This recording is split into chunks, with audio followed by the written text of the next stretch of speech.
Hola, ¿cómo está? Bienvenida, bienvenido a esta su entrevista, la entrevista de la semana.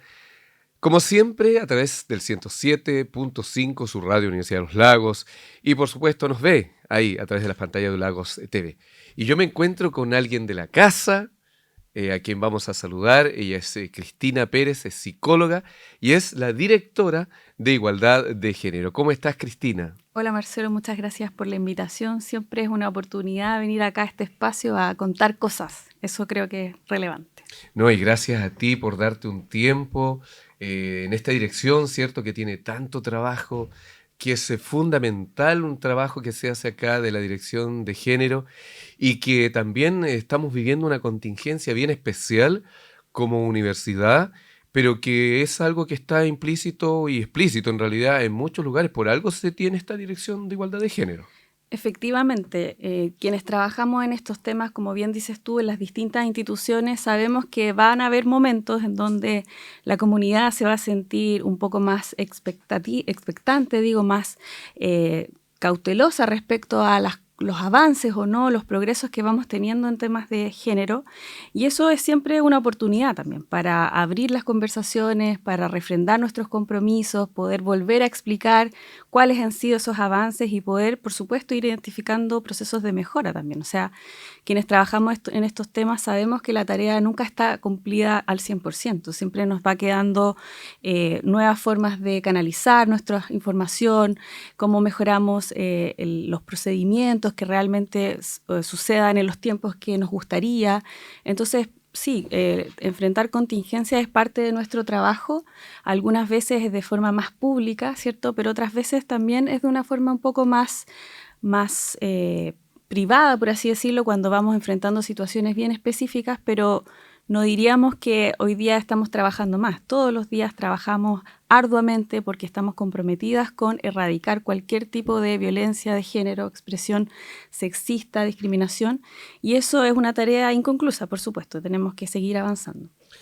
Y en ese mismo contexto, en ese mismo sentido, Cristina, explicarle no solo a, o sea, en el fondo, explicarle a toda la comunidad, porque muchas veces se preguntan las mismas mujeres, ¿qué es lo que puede hacer una entidad o una organización, o en este caso una dirección de igualdad de género?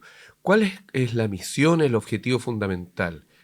Súper, qué buena pregunta, porque a propósito también del momento que estamos enfrentando, también nos hemos visto en la constatación de que no todas las personas saben en detalle qué es lo que hacemos en la universidad y es una oportunidad venir a contar eso también.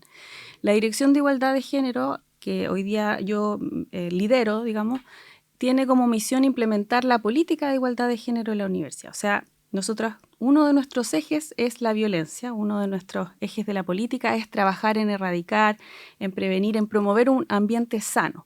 Pero tenemos otros 6 ejes de trabajo que tienen que ver con cómo ayudamos a que el rol de las mujeres sea cada vez más visible, cómo hacemos que nuestra cultura organizacional tenga perspectiva de género, cómo impactamos en el currículum, por ejemplo, que las carreras, que cualquier estudiante que ingresa a la universidad aprenda sobre estos temas independiente de la disciplina que está estudiando, cómo aseguramos que la investigación que hoy día se hace en la universidad también responda a este tipo de fenómenos, cómo hacemos que nuestro territorio en tanto región, ¿verdad?, vaya avanzando, las instituciones que hoy día cohabitamos este espacio, vayamos avanzando en estos temas. Entonces, nuestro trabajo aborda esos 7 ejes de acción.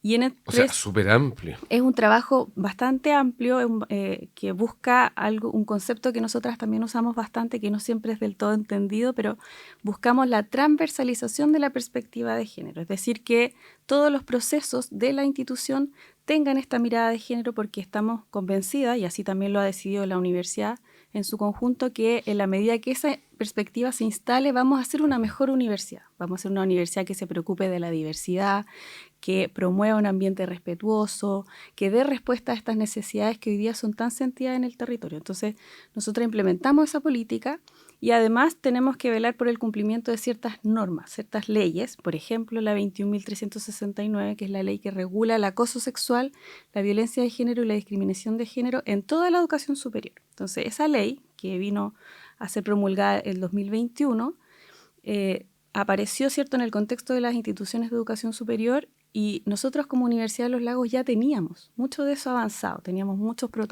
ya protocolos, teníamos una política, una dirección.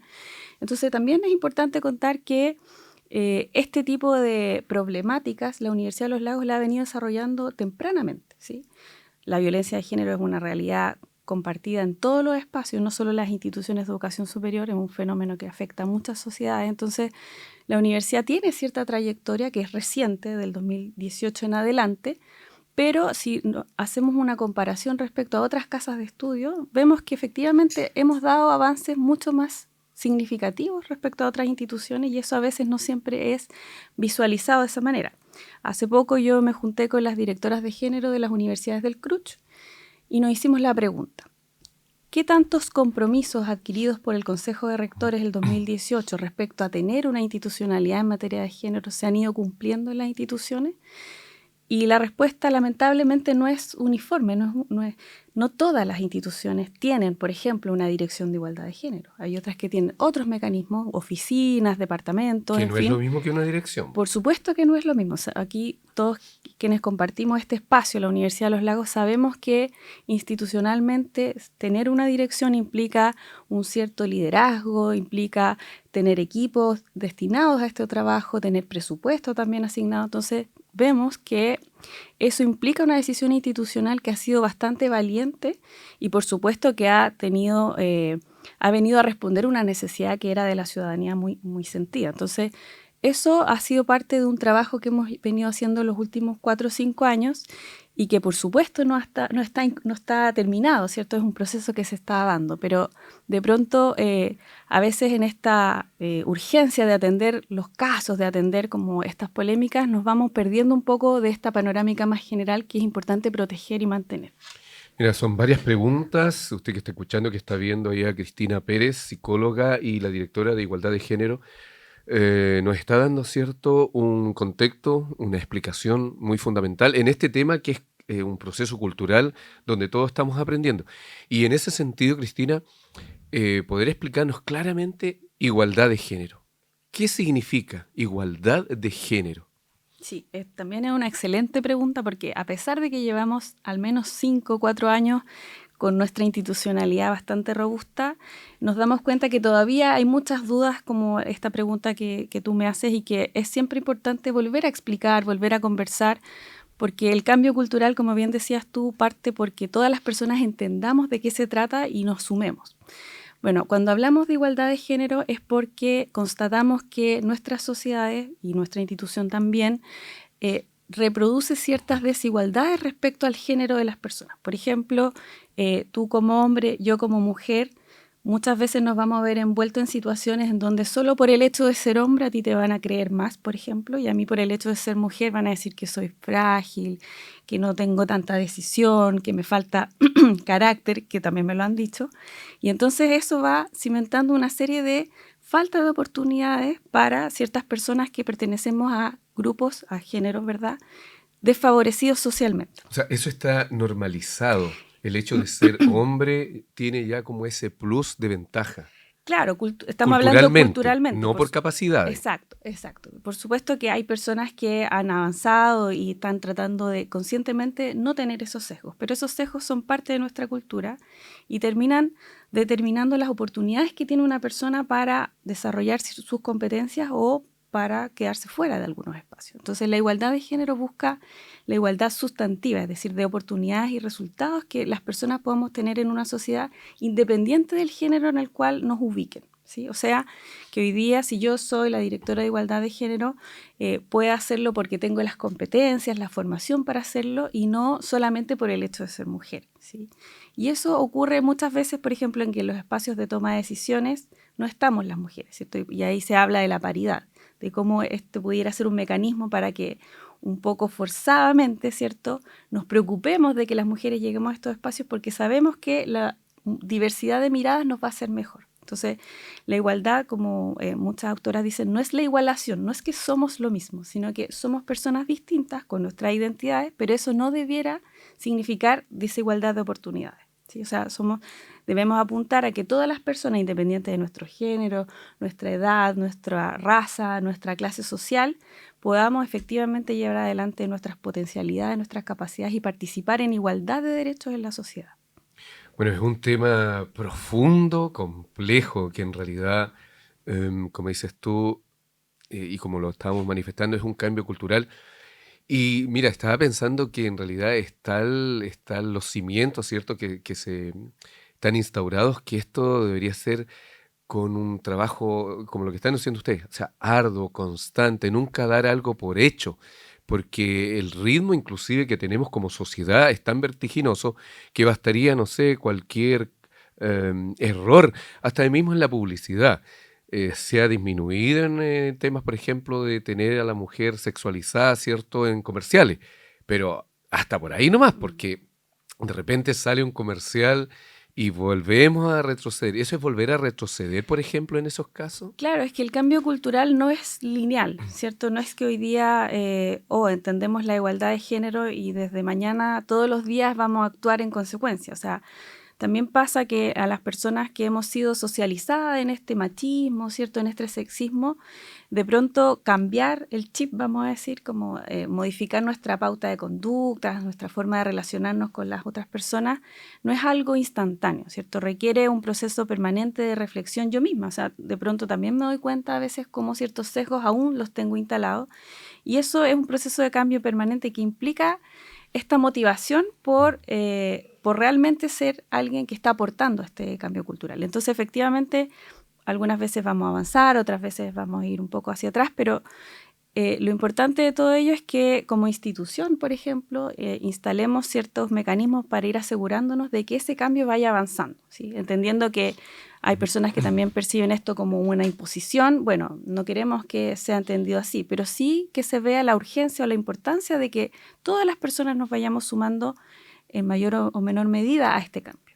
Y nos puedes contar, Cristina, cómo es el trabajo que se ha realizado, por ejemplo, en la comunidad de Lago. Me refiero con las mismas académicas, las estudiantes, y cómo se van vinculando nosotros los hombres, cómo nos van vinculando, porque me imagino que este trabajo es incluirnos Por supuesto. y no es excluirnos. Para nada. Sí, también muchas gracias por esa pregunta, porque también está en el imaginario que la igualdad de género solo beneficia a las mujeres, así nos lo han hecho ver y eso genera muchas críticas también. Entonces, desde la perspectiva de la igualdad, si queremos avanzar hacia que todas las personas tengamos las mismas oportunidades, bueno, efectivamente tenemos que trabajar en pos de que el grupo desventajado, digamos, que está en desventaja, quiero decir, socialmente, facilitemos, ¿cierto?, su incorporación, su visibilidad. Pero eso no quiere decir que dejemos a los compañeros hombres fuera de este proceso. Para responder específicamente cómo trabajamos con las mujeres, bueno, nosotras tenemos constante, ¿cierto?, desarrollo en los espacios formativos, tenemos electivos en donde abordamos estas temáticas con estudiantado, ¿cierto?, en donde casualmente, bueno, no es tan casual en realidad, pero lo toman muchas más estudiantes mujeres, porque se sienten las mujeres más interesadas en estos temas, y eso también lo sabemos. Trabajamos con estudiantes en el ámbito formativo, estamos también constantemente abriendo espacios de formación para prevenir la violencia, particularmente en este mes, lo hacemos mucho más en noviembre. Con académicas tenemos distintos programas, proyectos implementándose como el Redes STEM, el proyecto Inés Género, que se hacen cargo de brechas ya detectadas. Las mujeres en general tienen menor productividad o alcanzan las jerarquías académicas, no las superiores, digamos, no porque no sean capaces, no porque no tengan el talento, sino que hay barreras muchas veces estructurales, culturales. Hasta, por ejemplo, la crianza de los hijos. Una de ellas, una de las más ejemplo. importantes, por supuesto, son los roles de cuidado. Muchas veces las mujeres nos vemos en la necesidad de elegir. O me preocupo de mi familia, de mis hijas, o desarrollo mi carrera profesional, y eso es injusto porque nuestros compañeros hombres no toman esa decisión. Entonces, ¿cómo nos hacemos cargo de esas barreras para ir favoreciendo el desarrollo de las carreras, por ejemplo, académicas? Y respecto a los hombres, bueno, sabemos que el cambio cultural implica también que los hombres puedan participar desde nuevas masculinidades, es decir, que también tomen conciencia de cuán machistas son de pronto sus conductas, cuán sexistas, y puedan hacer el cambio también. Creemos que es posible, las nuevas masculinidades nos han abierto nuevas perspectivas. O sea, Un hombre que esté, por ejemplo, en contra de la violencia de género, por supuesto que es un aliado en estos temas, ¿sí? O sea, un hombre que detenga a su amigo, detenga a su compañero y le diga, oye, eso no corresponde, eso no está bien. Eso es un cambio que ojalá nos gustaría ver cada vez más frecuente y que entiendan que esto también beneficia a los hombres. Déjame darte un ejemplo muy concreto y bien personal. En el año 2018 yo trabajaba y mi marido no trabajaba, no tenía un contrato de trabajo. Entonces, como nosotros estamos casados, yo y él nos acercamos a FONASA para que él sea carga. ¿Verdad que? Claro, porque, no sé, yo de niña siempre mi mamá fue carga de mi papá y nunca fue problema. Entonces, como él no tenía contrato, para que tenga seguro de salud, fuimos a FONASA. ¿Y qué pasó en el 2018? Que FONASA no se podía que mi marido fuera carga mía. O sea, yo creo que eso también habla de un cambio cultural instaurado que estaba en las políticas públicas. Por supuesto. Entonces, él no podía tener salud porque nuestro modelo solo había pensado que el hombre pudiera hacer carga a la mujer, ¿sí? Entonces, ¿y eso cambió? Eso cambió, sí. Afortunadamente eso cambió. Entonces, con ese ejemplo quiero tratar de instalar la idea de que la igualdad de género nos va a beneficiar a todas las personas para que cualquier hombre que desee ejercer un rol de paternidad bien activo y, por ejemplo, estar al cuidado de sus hijos, no se quede sin derecho por hacerlo. Mira, qué relevante tema estamos conversando en este diálogo, ¿cierto? Profundo, dinámico, pedagógico, muy didáctico para que todas y todos comprendamos. Y finalmente nos queda poco tiempo, pero no puedo dejar de preguntarte en temas bien complejos y delicados. No necesariamente, como tú ya lo dijiste, el trabajo de investigación ante una denuncia, no necesariamente las personas afectadas van a querer que se explicite, porque hay carácter y carácter en hombres y en mujeres. O sea, no porque necesariamente alguien, por ejemplo, se sepa el nombre, es porque la persona también tiene que ir resguardando su privacidad. Ustedes tienen muchos casos así también, todas las personas son distintas. Sí, bueno, ahí también una aclaración importante, la Dirección de Igualdad de Género no ve las denuncias. Nosotros en la universidad tenemos, y algo que la ley 21.369 también señaló, nosotros ya lo trabajábamos de esa manera, teóricamente también está respaldado, que la Dirección de Igualdad de Género vele por la prevención y que otras unidades especializadas se encarguen de la investigación y eventual sanción. Pero para responder igualmente, el abordaje de la violencia de género siempre es una situación bastante delicada y bien singular respecto a las personas que están involucradas en el proceso. Algunas personas, lamentablemente, ¿cierto?, sienten que esto debiera ser publicado, ¿cierto?, y que todas las personas supiéramos qué es lo que le pasó, por qué le pasó eso y cómo actuó el resto. Digo lamentable porque eso sin duda genera una exposición en las víctimas que puede implicar un proceso de revictimización, ¿cierto? El verme por ahí en los carteles no es un proceso, digamos, bastante inocuo, o sea, tiene una implicancia, tiene un daño. Y hay efectivamente personas que han sufrido este tipo de situaciones y prefieren estar en un contexto mucho más protegido, de menos exposición. Y nosotras en la dirección tenemos que trabajar para todas las personas, o sea, no solamente para quienes quieren gritar más fuerte lo que les está pasando, sino que también para que ellas nos han pedido que esto sea abordado de la forma más confidencial posible, que ojalá menos personas se enteren. Entonces, muchas veces pasa que las personas con este sentido de justicia que quizás tenemos, queremos alzar la voz, queremos gritar a todos los vientos lo que está pasando, pero a veces eso pasa a llevar cierta subjetividad, ciertas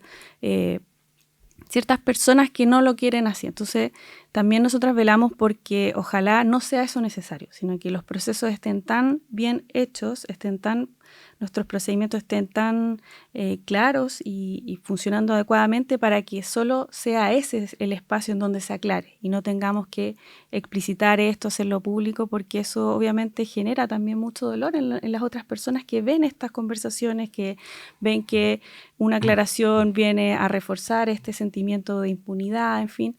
Entonces es complejo cuando esto se abre tanto, de pronto pasa a llevar algunas sensaciones. Ok, y finalmente, dentro del mismo contexto de la pregunta, entonces, ¿es preventiva la labor? Pero una mujer, por ejemplo, que sea afectada, ¿puede recurrir a ustedes, independiente que nos va a hacer, Siempre. ustedes nos van a hacer una sanción punitiva? Siempre, la Dirección de Igualdad de Género, nosotros tenemos la función siempre de orientar, de acoger, de recepcionar cualquier consulta, inquietud, Pero yo también como psicóloga tengo muy, muy claro que no somos la unidad encargada de investigar, por tanto, cuando alguien va a recurrir a la Dirección de Igualdad de Género y nosotros le explicamos nuestros procedimientos, también le ponemos en aviso que todo lo que ella nos cuente probablemente lo va a tener que volver a contar porque es otro lugar donde se ingresa la denuncia. Entonces, le damos Eso es la parte jurídica. Claro, en la oficina de atención de denuncias, donde se recepciona la denuncia, es distinta de la Dirección de Igualdad de Género y de hecho no depende de nosotras la oficina. Entonces le explicamos a la persona, le decimos, mira, nosotros funcionamos así, nuestro protocolo funciona así. Si aún así tú prefieres igual contarnos, es parte de la decisión que cualquier persona puede tomar, pero le hacemos ver que nosotras no vamos a recepcionar ese relato como una denuncia porque no estamos para eso, ¿sí? Ahora, quisiera sí que se entienda que siempre vamos a recibir a cualquier persona que quiera ir a solicitar orientación. Nosotros, además de trabajar aquí en la universidad, tenemos muchas redes construidas en el territorio, entonces si una persona nos va a relatar un hecho y esto constituye un delito, por ejemplo, le apoyamos en el tema de hacer la denuncia por fuera, o si esto implica movilizar ciertos apoyos, no sé, en los municipios también lo hacemos. Entonces, no nos preocupamos de las denuncias, pero sí, por supuesto, del apoyo que le podamos dar a cualquier persona que se sienta víctima de alguna de estas situaciones. Y como dices tú, y también es clave ahí la palabra orientación. Sí, porque, bueno, por el momento que sí, está viviendo la persona. Y esto también es importante porque nosotros no podemos obligar a alguien a que haga una denuncia. Si tú vives una situación, Marcelo, yo no puedo decirte, tienes que denunciar porque es lo que hay que hacer. Eso es un proceso que es muy personal y que va a implicar después sostener esa denuncia, ir a declarar en otros lugares, después recepcionar la finalización de la denuncia. Entonces, no es algo que puede ser obligado, siempre tiene que ser muy personal. Y pasa muchas veces que en temas de género las personas se demoran a veces porque tienen vergüenza, porque les da miedo, porque piensan que nadie les va a creer. Entonces, también eso hay que despejarlo. A veces las personas se demoran en denunciar, no porque lo inventaron, sino que porque hay procesos también entre medio que hacen dudar si denuncio o no denuncio. Pero siempre es una decisión muy, muy personal que no debiera ser jamás presionada. Ok, bueno, hemos tenido una conversación muy aclaratoria, donde nos informan, donde nos educan en esta materia, en un tema donde hay un cambio cultural, hay procesos, son materias delicadas y que queremos agradecer a Cristina Pérez, psicóloga, directora de Igualdad de Género, por estar acá en la entrevista de la semana, Cristina. Gracias, Marcelo. Bueno, y a ustedes, los grandes temas con las protagonistas a través, como siempre, del 107.5 Radio Universidad de los Lagos y a través de las pantallas de Lagos TV. La entrevista de la semana. Que esté muy bien. Chao, chao.